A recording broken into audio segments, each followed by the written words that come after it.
When we picture Vikings, we often think of fierce fighters, axes in hand, shields raised, charging into battle. They were known for their strength, strategy, and the chaos they left behind. Across Europe, they overthrew rulers, destroyed cities, and left a lasting mark. That's the image we usually get from history lessons. But there's a lesser-known story, one where a Viking force, made up of seasoned raiders from Norway, Ireland, and the Danelaw, was stopped cold, and not by a mighty king or huge army. It was stopped by a woman. This is a remarkable account of Ethelflaed, daughter of Alfred the Great, who used tactics that included boiling ale, swarms of bees, and possibly even chamber pots to halt a Viking attack. Back in the late 800s, England was in deep trouble. Vikings had moved beyond quick raids. They were staying, settling, and taking over. In 865, a massive Viking force landed in East Anglia. This invasion was so intense that later writers called it the Great Heathen Army. Unlike earlier raids, this army had a plan: take land, remove kings, and build Viking rule. Soon, they had captured Northumbria and East Anglia and had severely shaken Mercia, one of the strongest Anglo-Saxon kingdoms. Mercia began to fall apart. By 877, the Vikings controlled its eastern half, what would become known as the Danelaw. The west stayed in Anglo-Saxon hands, but only with the help of Wessex, the last major kingdom still standing. In 878, King Alfred of Wessex held off the Vikings at the Battle of Edington, a turning point that saved what was left of the Anglo-Saxon world. But the damage was done. Much of England was now under Viking rule. To push back, Alfred struck an alliance with Western Mercia. He arranged for his daughter, Ethelflaed, to marry its ruler, Aethelred. This wasn't just a marriage, it was a smart political move. Alfred needed unity. Mercia needed help. Together, they could resist future attacks. Aethelred wasn't king. He was allowed to govern with Alfred's support, but his power was tied closely to Wessex. As the years passed, Ethelred's health declined, and by the early 900s, Mercia needed new leadership. That's when Ethelflaed stepped up, not as a wife, but as a ruler. Born around 870 to Alfred and his noble Mercian wife, Alswith, Ethelflaed came from two major royal families. This gave her status, but not automatic power. In Anglo-Saxon times, women were rarely in leadership. They didn't rule, command armies, or sign laws. Even Alfred's own wife wasn't officially recognized as queen. But Mercia had a unique history. Its queens had once been active in government and religious life. Ethelflaed was well-educated and had grown up in a politically aware environment. As Aethelred grew weaker, she quietly took over leadership. She didn't demand titles or start rebellion. People simply recognized her ability and followed her lead.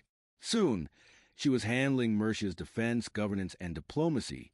She signed official documents, gave orders to military commanders, and chose where to build fortresses. When Aethelred died in 911, she officially became Lady of the Mercians. This wasn't a ceremonial role. She ruled for real. She led military campaigns, made key decisions, and people obeyed her. Even more impressively, there was no opposition, no revolts, no major disputes. Her leadership was respected by both her own people and her political rivals. Even her brother, Edward, who became king of all Anglo-Saxon England after Alfred's death, let her govern Mercia independently. But Ethelflaed didn't rise in easy times. Mercia was still under threat. Viking rule in the Danelaw continued, and Norse raiders were regrouping across the Irish Sea. One exiled warlord, thrown out of Dublin, began looking toward England, and specifically at Chester.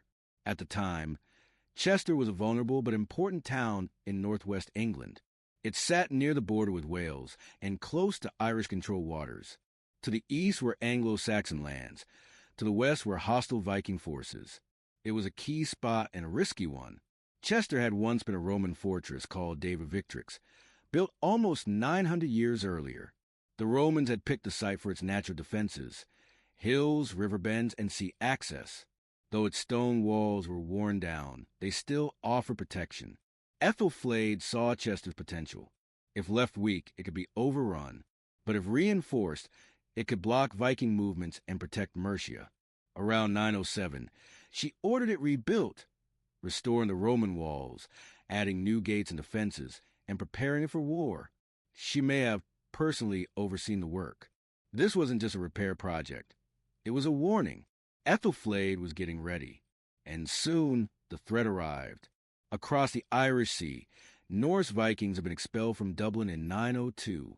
One of their leaders, Ingemund, fled with his men, mainly Norwegian warriors experienced in both Irish and British battles. At first, Ingemund approached Ethelflaed peacefully.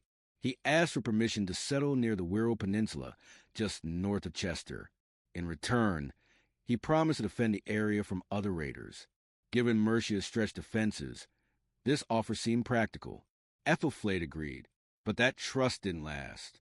Once Ingemund's forces recovered, they changed their plans. They saw Chester's new defenses and strategic location as a prize worth taking. Believing Ethelflaed's grip on power might be weak, or that Mercia wouldn't be able to resist, they broke the agreement. Ingemund began organizing a full-scale assault. He didn't just rally his own men. He called on fighters from all over, Danes from the Danelaw, Norwegians from the Irish coast, and even Irish warriors. The army that formed was large and diverse, united by different goals, but aiming at one target, Chester. As they advanced, local villages would have seen the smoke from their fires. The siege had begun. The Viking army approaching Chester wasn't just a group of raiders sneaking through the trees. This was a full-force march, organized, intentional, and deadly. For Ethelflaed, any doubt about Ingemund's betrayal was gone. The man she had once allowed to settle near her land was now leading thousands straight toward one of her most vulnerable towns. Their goal was clear: take Chester by force. Once the Vikings reached the town, they surrounded it completely. From the safety of the newly rebuilt walls, Chester's defenders could see the enemy camp stretching far into the distance. Fires burning, tents set up, warriors moving into position. There would be no help. Mercia didn't have a standing army ready to respond, and Wessex was too far away to send reinforcements in time. Chester was on its own, and with her husband Athelred long weakened by illness, all eyes turned to one person, Ethelflaed.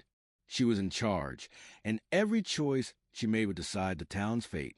The Vikings had the upper hand in nearly every way: more soldiers, more experience, more time.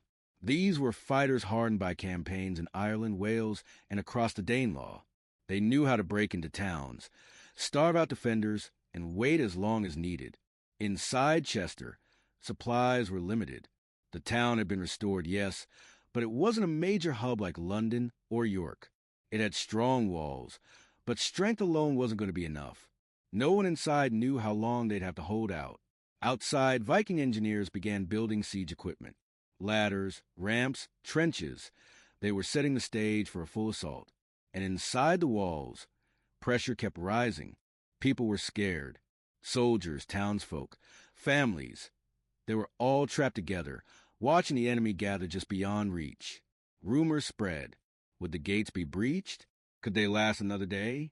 But Ethelflaed held firm. With no outside support, she stayed calm and focused. She kept planning. She knew brute strength wouldn't win this fight. She needed to be smarter.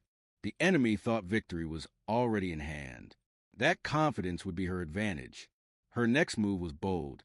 Ethelflaed ordered her best fighters to stage a fake attack. A group of skilled riders rode out through the gates, clashed with the Vikings on the edges of their camp, and then quickly retreated, acting like they'd been beaten. The town gates were left wide open. Just as she predicted, a large group of Viking warriors chased after them. Convinced Chester's defenses had finally broken, they rushed through the open gates, ready to finish the fight. But it was a trap. As soon as they were inside, hidden defenders attacked from all sides. The gates slammed shut. Viking raiders were now trapped in narrow streets with no room to maneuver. The element of surprise was gone. So were their numbers. The defenders overwhelmed them. Few made it back out, but that was just phase one. Soon after, some Viking leaders approached, hoping to negotiate. Ethelflaed saw another opening. She offered a peace deal, but only to the Danes, not the Norwegians. Her message invited them to meet near the walls, lay down their weapons, and speak under a flag of truce, just as Viking custom required. The Danes agreed when they gathered unarmed, trusting the agreement. Ethelflaed gave the signal. From above, her troops hurled down stones, beams, and debris. The Danes had no protection. Many were killed instantly. Once again, Ethelflaed had turned trust into a weapon. The Norwegians changed tactics and began digging under Chester's walls, protected by wooden shelters. Ethelflaed fought back with boiling liquid, beer, water, even urine, poured over the attackers. Then came her final move, hurling beehives from the walls. Swarms stung the Vikings into chaos. Burned, stung, and overwhelmed, they fled. Chester stood strong. Though English records barely mention it, Irish sources remember the woman who turned the tide.